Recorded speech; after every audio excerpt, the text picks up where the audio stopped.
এক হাতে যদি বাঁচত তালি তবে কেন দুই হাত লাগায় সেজন শিষ্য হয়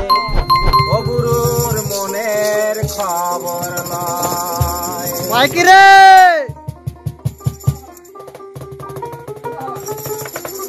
এক হাতে যদি বাঁচত তালি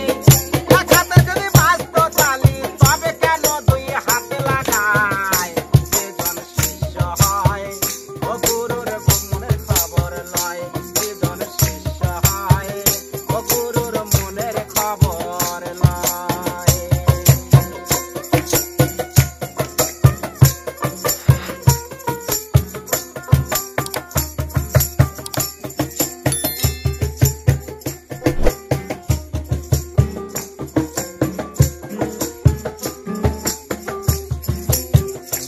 আবার গুরু